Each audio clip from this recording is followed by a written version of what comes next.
ಸರಿ. ನೀವು ಕೇಳಿದ್ದು ಕಾಲೇಜಿನ ಹುಡುಗ ಮತ್ತು ಡಿಗ್ರಿ ಓದುತ್ತಿರುವ ಹುಡುಗಿಯ ದೊಡ್ಡ ಪ್ರೇಮಕತೆ. ನಿಮಗಾಗಿ ಒಂದು ಹೃದಯಸ್ಪರ್ಶಿ, ಭಾವನಾತ್ಮಕ ಹಾಗೂ ಸಿನಿಮಾಟಿಕ್ ಶೈಲಿಯ ಕತೆ ಬರೆಯುತ್ತೇನೆ. ಪ್ರೇಮಕತೆ, ಮನಸ್ಸಿನ ಹಾದಿಯಲ್ಲಿ ನೀನು. ಬೆಂಗಳೂರು ನಗರದ ಒಂದು ದೊಡ್ಡ ಕಾಲೇಜಿನಲ್ಲಿ ಇಂಜಿನಿಯರಿಂಗ್ ಓದುತ್ತಿದ್ದ ಅರ್ಜುನ್. ಅವನ ಜೀವನ ತುಂಬಾ ಫ್ರೆಂಡ್ಸ್, ಕ್ಲಾಸ್, ಕ್ರಿಕೆಟ್ ಮತ್ತು ಕನಸುಗಳಿಂದ ಕೂಡಿತ್ತು. ಆದರೆ ಅವನ ಮನಸ್ಸಲ್ಲಿ ಇನ್ನೂ ಒಂದು ಖಾಲಿ ಜಾಗ ಇತ್ತು, ಯಾರಾದರೂ ಹೃದಯದಿಂದ ಅರ್ಥಮಾಡಿಕೊಳ್ಳುವವಳಿಗಾಗಿ.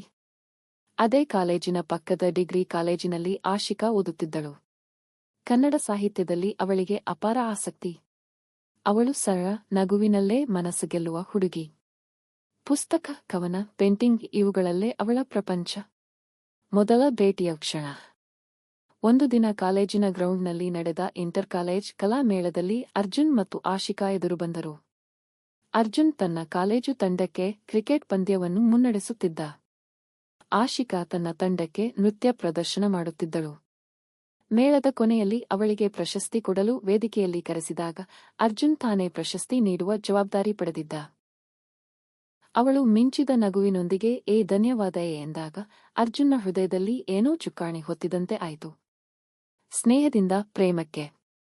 ಮೇಳದ ನಂತರ ಇಬ್ಬರೂ ಒಮ್ಮೆ ಲೈಬ್ರರಿಯಲ್ಲಿ ಮುಖಾಮುಖಿಯಾದರು.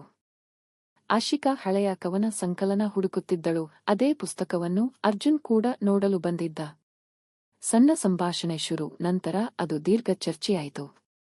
ಅವನು ಇಂಜಿನಿಯರಿಂಗ್ ಕನಸುಗಳ ಬಗ್ಗೆ ಹೇಳುತ್ತಿದ್ದ. ಅವಳು ಕವಿತೆಗಳ ಜಗತ್ತಿನಲ್ಲಿ ಮುಳುಗುತ್ತಿದ್ದಳು. ಒಂದರ ಕತೆ ಇನ್ನೊಬ್ಬರಿಗೆ ಹೊಸ ಅನುಭವ. ಇಬ್ಬರಿಗೂ ಇವನೇ ಇವಳೇ ನನ್ನ ಆತ್ಮೀಯ ಅನ್ನಿಸುವ ಭಾವನೆ ಬೆಳೆದಿತ್ತು. ಗುಟ್ಟಿನ ಪ್ರೇಮ. ಕಾಲೇಜು ಮುಗಿಸಿ ಹೋಗುವ ಸಮಯದಲ್ಲಿ coffee shop, bus stop, college ಹತ್ತಿರದ ಪಾರ್ಕ್ ಇವೆಲ್ಲವೂ ಅವರ ನೆನಪುಗಳ ತಾಣವಾಯಿತು. ಆಶಿಕಾ ತನ್ನ ಕವಿತೆಗಳನ್ನು ಅರ್ಜುನ್ಗೆ ಓದಿ ತೋರಿಸುತ್ತಿದ್ದಳು. ಅರ್ಜುನ್ ತನ್ನ ಸಣ್ಣ ಸಣ್ಣ ಕನಸುಗಳನ್ನು ಅವಳಿಗೆ ಹಂಚುತ್ತಿದ್ದ.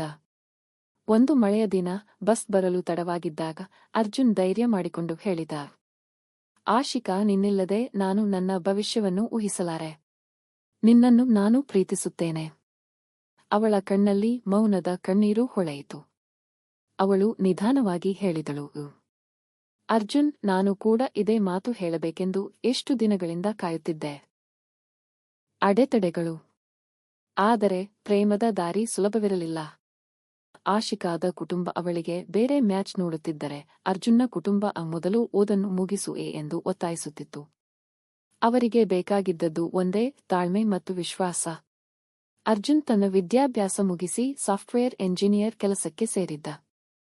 ಆಶಿಕಾ ತನ್ನ MA ಕನ್ನಡ ಸಾಹಿತ್ಯ ಮುಗಿಸಿ ಉಪನ್ಯಾಸಕಿಯಾಗಿದ್ದಳು. ಸುಖಾಂತ್ಯ. ಎರಡೂ ಕುಟುಂಬಗಳು ಕೊನೆಗೆ ಅವರ ಪರಿಶ್ರಮ, ನಿಷ್ಠೆ, ಪ್ರೀತಿಯನ್ನು ಕಂಡು ಒಪ್ಪಿಕೊಂಡವು. ಅವರ ವಿವಾಹವು ಆ ಕಾಲೇಜು ನೆನಪಿನ ಜಾಗದಲ್ಲೇ ನಡೆಯಿತು. ಅರ್ಜುನ್ ಕೈ ಹಿಡಿದು ಹೇಳಿದ, ನನ್ನ ಬದುಕಿನ ಪ್ರತಿ ಅಧ್ಯಾಯ ನಿನ್ನಿಂದಲೇ ಸುಂದರವಾಗಿದೆ. ಆಶಿಕಾ ಮುದ್ದಾಗಿ ನಗುತ್ತಾ ಹೇಳಿದಳು, ನಿನ್ನ ಕನಸುಗಳಿಗೆ ನಾನು ಕಾವ್ಯದ ಅರ್ಥ ನೀಡುತ್ತೇನೆ.